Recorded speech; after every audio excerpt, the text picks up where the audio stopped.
마태복음 26장 26절에서 29절까지 신약성경 46면입니다. 우리 한 절씩 교독하시겠습니다. 마태복음 26장 26절부터 29절까지 제가 먼저 26절을 봉독합니다. 그들이 먹을 때에 예수께서 떡을 가시사 축복하시고 떼어 제자들에게 주시며 이르시되 받아서 먹으라, 이것은 내 몸이니라 하시고 또 잔을 가지사 감사기도 하시고 그들에게 주시며 이르시되 너희가 다 이것을 마시라. 이것은 죄 사함을 얻게 하려고 많은 사람을 위하여 흘리는 바 나의 피 곧 언약의 피니라. 그러나 너희에게 이르노니 내가 포도나무에서 난 것을 이제부터 내 아버지의 나라에서 새 것으로 너희와 함께 마시는 날까지 마시지 아니하리라 하시니라. 아멘. 오늘도 하나님의 은혜가 함께하는 복된 날 되기를 축복합니다. 먼저 한 가지 광고 드리고 말씀을 시작하겠습니다. 이제 이번 주 추삼사주를 맞이해서 여러분 과일을 준비해서 가져오실 텐데 내일서부터 가져올 수 있는 분들은 가져오셔서 우리 내려오시다가 예수님 사진이죠, 우리 얼굴로 만들어 놓은 예수님 사진 그 밑에 그냥 두시면 우리 장식부에서 그걸 또 이렇게 예쁘게 잘 정리해서 장식할 수 있도록 할 테니까 내일서부터 가져오시면 되겠고요. 사과, 단감, 호박 그 외에도 모든 과일 다 괜찮습니다. 여러분들이 준비할 수 있는 대로 여러분께서 마음을 담아서 정말 과일에도 우리의 마음을 담아 봉헌하는 거니까 여러분께서 준비할 수 있는 대로 내일서부터 가져오셔서 오시다가 거기다 놓으시면 또 우리 장식부에서 알아서 정리하고 갈 테니까 여러분께서 참고해 주시기를 바라겠습니다. 어느 마을에 매사의 모든 것을 원망과 불평으로 이야기하는 흔히 말하는 투덜이라 별명하는 한 사람이 있었습니다. 이 사람은 모든 것이 불평이고 투덜투덜이었어요. 별명이 투덜입니다. 비가 조금만 많이 온다 싶으면 온 마을에 홍수가 난다고 난리가 납니다. 불평하는 거지요. 해가 조금만 며칠 계속돼도 온 농작물 다 타들어간다고 그렇게 또 난립니다. 모든 것에 대해서 투덜투덜대고 해충이 발생하면 모든 농작물들 다 먹어버려서 우리 먹을 거 없다고 모든 것을 그렇게 투덜대는 사람이 있었습니다. 근데 어느 날 어느 해에는 아주 대풍이 들었습니다. 큰 풍년이 들었습니다. 온 마을 사람들이 기뻐하고 모든 사람들이 즐거워합니다. 그때 이 투덜이가 뭐라 그랬을까요? 뭘 저리 좋아해? 할 일이 많은데. 무슨 말인지 알지요? 아무리 좋은 일이 생겨도 아무리 기쁜 일이 만들어져도 이 사람 눈에는 모든 것이 불평과 원망밖에 없다는 겁니다. 여러분 오죽하면 별명이 투덜이겠어요. 여러분 우리의 말과 우리의 생각과 우리의 태도는 습관에서부터 만들어진다 이렇게 이야기하기도 합니다. 늘 우리의 시선이 무엇을 바라보는가, 어떠한 관점으로 바라보는가, 오늘 우리의 삶에 펼쳐진 모든 환경을 우리가 어떻게 이해하고 받아들이냐에 따라서 똑같은 상황 앞에서도 모든 것들을 감사로 이야기하는 사람이 있는가 하면 모든 것들이 불평과 원망이 될 수밖에 없다는 거예요. 사실 그러한 삶의 모든 것은 나에게 밴 습관이 나를 지배한다는 거예요. 그러한 면에서 우리는 어떠한 습관을 가지고 살아가는가 상당히 중요한 부분이 아닐 수 없다는 거지요. 어느 회사에서 직원을 채용합니다. 신입사원을 채용하는데 모두가 다 그 회사에 들어오려고 아주 쟁쟁한 스펙을 쌓고 이력을 준비해서 그 회사의 이력서를 내고 시험을 보고 면접을 치르게 되었습니다. 다들 쟁쟁한 스펙을 가지고 있는데 그 중에 어느 한 사람이 별다른 스펙도 없는데 당당히 시험을 보고 면접을 보고 합격을 한 거예요. 최종 면접을 보았던 사장님에게 다른 사람들이 묻습니다. 아니 사장님, 다른 사람들이 합격한 건 충분히 이해합니다. 정말 내노랄 만한 그러한 스펙을 가지고 그렇게 잘 준비된 그러한 젊은이들을 뽑는 거 당연하다고 생각합니다. 그런데 그 중에서 한 사람, 유독 이해가 안 가는 사람이 있습니다. 특별한 스펙도 없습니다. 우리가 볼 때는 별반 다를 바 없는데 굳이 그런 사람을 왜 뽑아야 되는지 모르겠습니다. 혹시 낙가산입니까? 그때 사장님이 웃으면서 이야기합니다. 그 친구를 면접할 때 남다른 모습을 보았어. 처음에 면접장에 들어오는데 몸이 불편한 사람을 도우면서 남을 배려해 줄 줄 아는 친절한 모습을 보았어. 친절이 몸에 배었다는 거지요. 면접을 하기 위해서 앉아있는 그 사람의 태도와 자세를 보는데 그 반듯함 속에서 그 사람의 살아온 삶의 모습이 보이더라고. 마지막 면접을 끝나고 나가는데 모든 사람들이 다 나갈 때까지 한 발 뒤로 물러섰다가 다른 사람들을 배려해주고 존중해 줄 줄 아는 그의 모습을 보면서 저 사람이다 싶은 마음이 들어서 그 사람을 택했다는 거예요. 그러면서 사장이 한마디 합니다. 두고 보라고. 저 사람이 나중에 우리 회사에 누구보다 더 중요한 역할을 할 테니까. 그동안 많은 사람들을 접해본 이 사장님 눈에는 그게 한눈에 들어왔던 겁니다. 우리말에도 그런 말이 있지요. 하나를 보면 열을 알 수 있다. 습관입니다. 여러분, 죄송한 이야기지만요, 신앙생활하면서 교회에서 여러 사람들을 보다 보니까 여러 사람들의 모습에서도 그 모습이 어렴풋이 보여져요. 그런데요, 100%라고 할 수는 없겠지만은 그렇게 보여지는 모습이 그 사람의 성품을, 그 사람의 믿음을, 그 사람의 삶을 보여주더라고요. 그 사람의 말을 보면 그 사람의 삶이 보이고, 그 사람의 태도를 보면 그 사람의 신앙이 보이고, 그 사람의 행동을 보면 그 사람이 앞으로 어떤 일을 하게 될 사람인가 하는 것이 하나둘 보여지더라고요. 여러분, 부족한 저의 눈에도 그런 것들이 보여진다고 한다면 많은 사람들을 접하는 사람들 속에서는 그런 모습이 얼마나 더 선명하게 드러날까요? 그런 면에서 우리는 우리의 마음에 있는 습관이 우리의 삶을 지배한다고 이야기합니다. 우리의 신앙도 마찬가지지요. 어떠한 태도, 어떠한 기준으로 우리의 믿음을 만들어가는가. 그런 면에서 오늘 우리의 삶 속에 주어진 이 감사라는 신앙의 태도는 우리의 믿음에 있어서 무엇보다 중요하고 참으로 귀한 것이라. 여러분, 같은 말 한마디로 해도요, 그 안에 감사가 있는 사람이 있더라고요. 어떠한 태도에 반응하는 모습 속에서도 그 안에 감사가 담겨져 있는 사람은 그 감사를 통해서 하나님이 역사하시고 하나님이 움직이실 만한 그러한 모습이 보여지더라고요. 오늘 우리가 읽은 말씀, 우리가 잘 아는 예수님의 그 마지막 만찬을 진행하시는 그 성만찬의 자리입니다. 자신의 몸을 내어주시고 자신의 피를 쏟아서 우리를 구원하실 하나님의 그 구원의 놀라운 역사를 오늘 이 사건을 통해서 예수님은 암시적으로 우리 가운데 예표하여 보여주시는 것이지요. 앞에 있는 떡을 들어 그것으로 축사하시고 떼어 제자들에게 내어주시면서 받으라 먹으라 말씀하시며 이것은 너희를 위하여 지키는 나의 몸이라 말씀하십니다. 또한 잔을 들어 축사하시고 그 잔을 내어주시면서 이것은 너희를 위하여 흘리는 나의 피 새 언약의 피라 말씀해 주시고 있어요.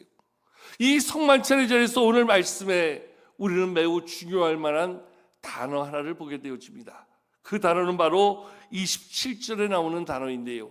자, 우리 26절, 27절, 28절까지 우리 세 구절 다시 한번 읽어보도록 하겠습니다. 26절부터 28절까지 우리 성만찬의 이야기를 다시 한번 읽겠습니다. 시작. 그들이 먹을 때에 예수께서 떡을 가지사 축복하시고 떼어 제자들에게 주시며 이르시되 받아서 먹으라 이것은 내 몸이니라 하시고 또 잔을 가지사 감사기도 하시고 그들에게 주시며 이르시되 너희가 다 이것을 마시라 이것은 죄 사함을 얻게 하려고 많은 사람을 위하여 흘리는 바 나의 피 곧 언약의 피니라. 아멘. 여러분, 이 성만찬의 자리는요, 예수님이 이제 자기가 곧 죽게 될 일을 느끼고 알고 그리고 이제 자신을 내어준다 말씀하시면서 행한 그러한 죽음의 자리를 앞두고 있는 그러한 사건이었습니다. 그런데 이 상황에서 오늘 말씀 27절에 오늘 이렇게 말씀이 기록되어져 있지요. 잔을 가지사 감사 기도하시고, 이 감사 기도를 하셨다 하는 부분에 우리는 주목해 볼 필요가 있는 거예요.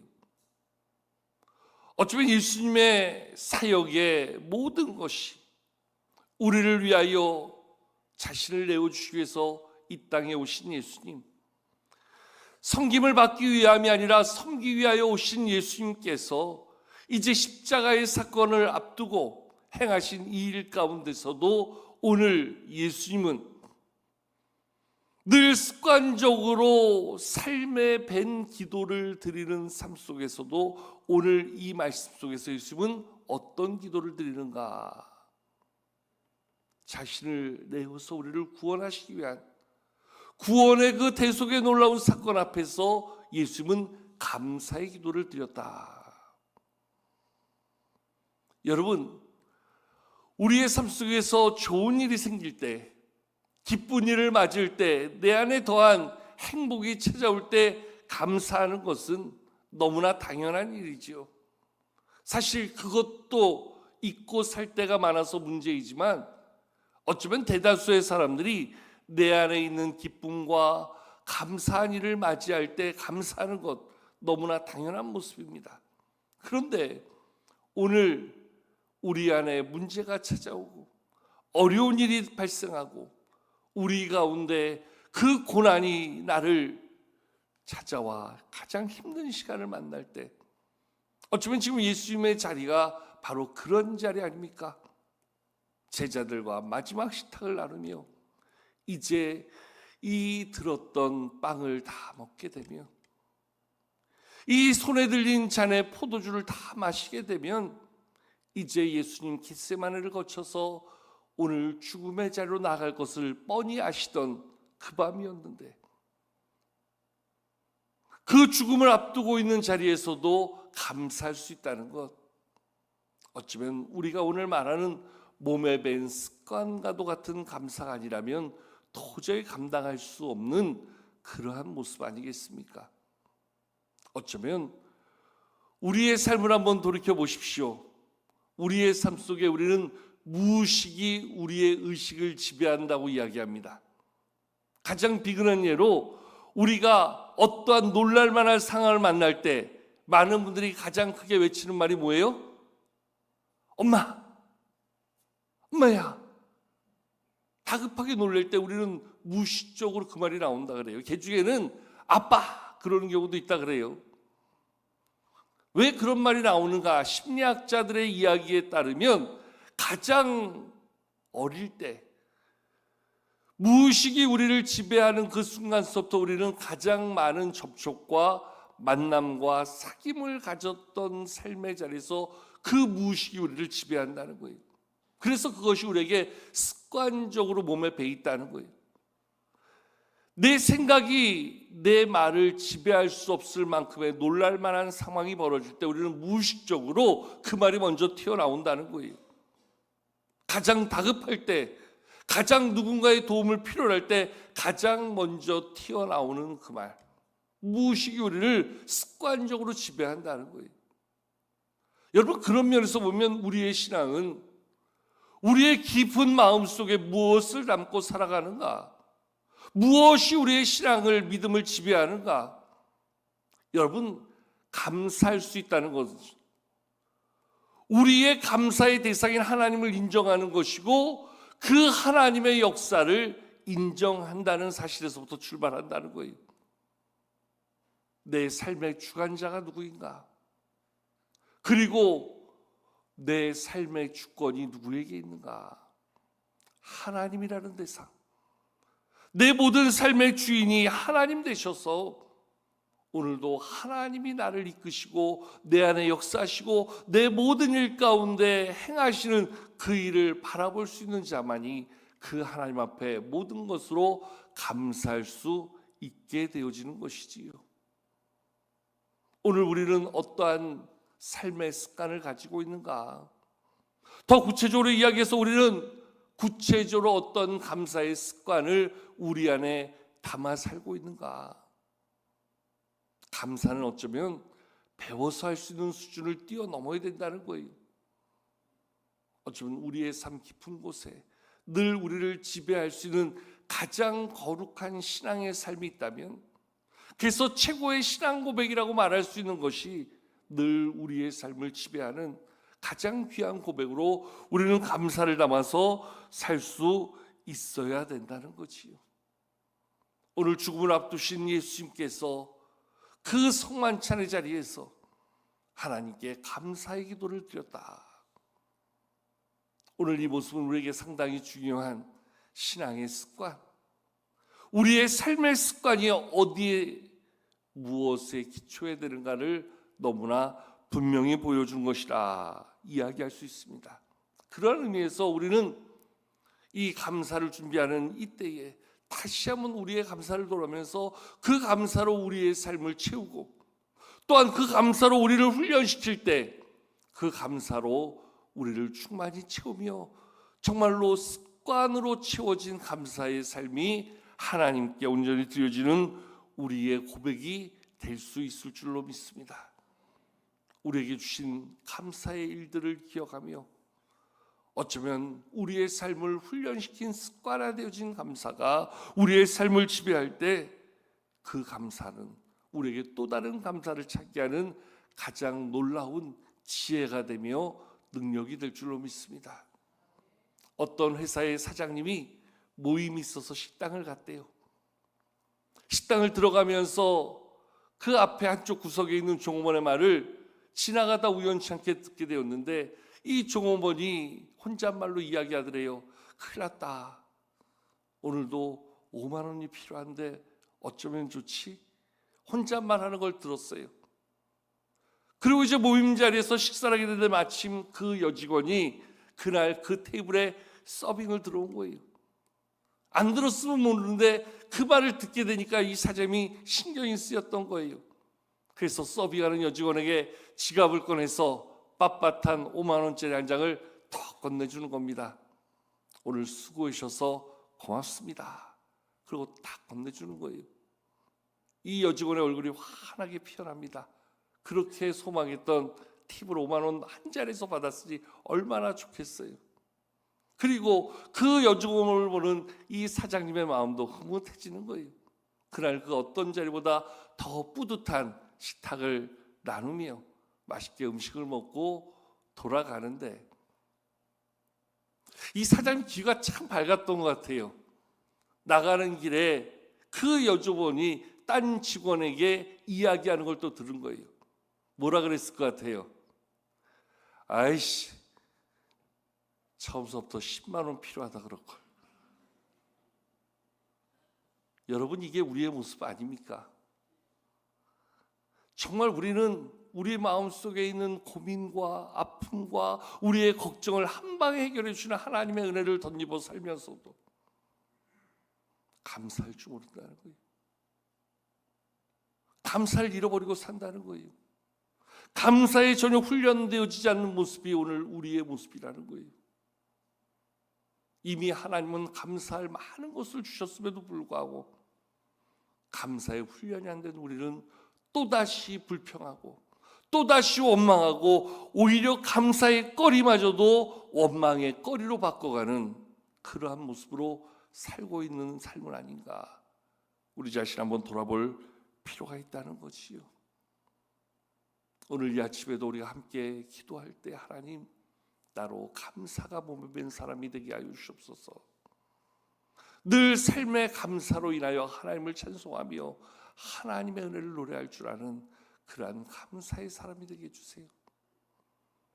감사가 우리의 몸을 채우고 우리의 삶을 지배할 때 우리는 놓쳤던 감사를 찾을 수 있는 안목을 덧입게 되고 모든 것 가운데 더한 감사를 이루어가는 감사의 주인공이 될 줄로 믿습니다.